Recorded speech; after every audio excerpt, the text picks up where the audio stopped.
Fuck it, I'm going there. KazamaFury, Insomniac gamer, and an avid TV watcher also. Big on laugh, big on comedy, so love Family Guy. So don't forget, Family Guy Volume 8 is out right now. This, if you don't know, this includes episodes such as Steroids, when Stewie get beat up by Joe's baby daughter, and Peter, being an idiot, puts him on steroids, and it's funny.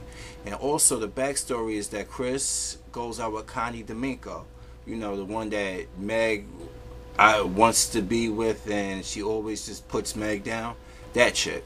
So it was good to see those episode like that, Uncensored and Foxy Lady also, when Lois got the job at Fox News. Just the uncensored footage alone is just, it always makes a Family Guy worth it. So Family Guy Volume 8, definitely pick up.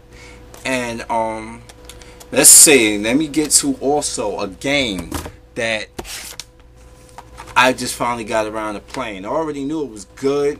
Well, not playing in a sense, but my friend here, I'm letting him go through it and stuff, because he is one of those let's say them 360 fanboys that they like to how can I say it? I'm sorry. He's one of those people who were a PS2 head. Marvel vs. Capcom 2, oh God of War, oh Metal Gear, all that good stuff. And he just thought PS3 was a waste of time, but yet he want to play all his franchises. So who house he come to? My house. God of War is just the latest game. Remember Metal Gear Solid 4. He's a big Metal Gear Solid fan. Done watched him play Snake Eater, all that stuff, and he finally come to my house and play and stuff. But I'm not gonna enable you no more. You better finally just fucking wise up and get on the PS3. Stop being such a fanboy. I got all three of them in the system in my wall unit right here. My 360, my PS3, and my Wii. But I'm getting off track here. God of War 3, very just visually one of the best games I've seen on the PS3. I mean, graphic detail of violence and Kratos' story and him brutally murdering the gods, and he just lays the beat down in this game. Everybody already know about it. So God of War 3 is definitely another title for that. Okay. Also, where would I be if I didn't pay homage to the retro gaming?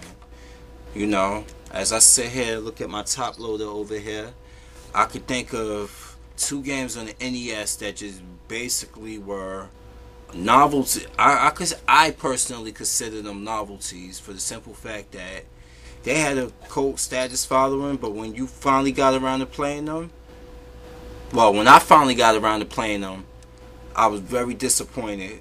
It was either difficult or it just plain out had a lot of shit about it that sucked. But when it comes to the difficult and plain out, this is the game right here. Yeah, I said it, and I'm gonna probably get my ass roasted for this, but Castlevania 3 Dracula's Curse has got to be one of the most frustrating fucking games I've ever played. And I finally got around to playing it. On the strength alone, I picked up Castlevania on the sense alone that, I looked at something like Symphony of the Night, which I have a copy of for the PS1, and I'm like, okay, so Castlevania, I didn't really care for it for the NES version, so I picked up this version, so I went back and picked up the old versions, the one I could find is this one here, Dracula's Curse. It's the third one. I heard it was better than 2 because it was just some stupid shit about 2 and stuff that everybody talked about, and like oak stakes into a glass orb and waiting and ducking and waiting for a hurricane to come take you to another level, and just ridiculous shit. So I thought this was basically by word of mouth, by reviews, that this just makes 2 look like shit more than the shit it was. It just took a better shit on top of a nasty shit. So I got the game. Goddamn, this game sucks. All right, I'm sorry. It just sucked to me and stuff. You know, maybe I'm not having patience. I'm not a hardcore gamer, but I'm an avid believer. Back in the days, games were short. They were fucking short. Yes, they were. But they condensed them and made them some of the hardest damn games you could think of, because to make up for that. This is not one of them. It's long and hard. No homo. Another game that was a disappointment to me and stuff, because, and I picked this up thinking that I went for playing a current gen back to the old gen, and I am not being biased with this. Alright, no, fuck it, maybe I am. Metal Gear. This one here. Snake sucked. Alright? And you know what's even sad enough about it? That jungle level, that first jungle part that they put you through, it's just like an unnecessary ad. How the fuck do you put a jungle level into a game when it wasn't originally in it? You put the jungle level at the beginning and stuff, and then you take out the most important thing about Metal Gear itself, you know. But we already know that's been covered by the nerd.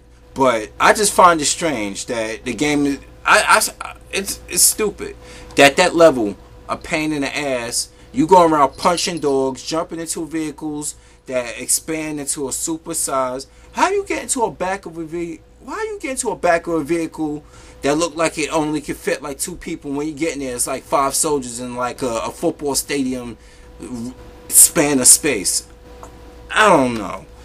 That right there, that's being nitpicky, but this game here disappointed me on so many levels. But enough about NES disappointments, because I can go into a few more some other time.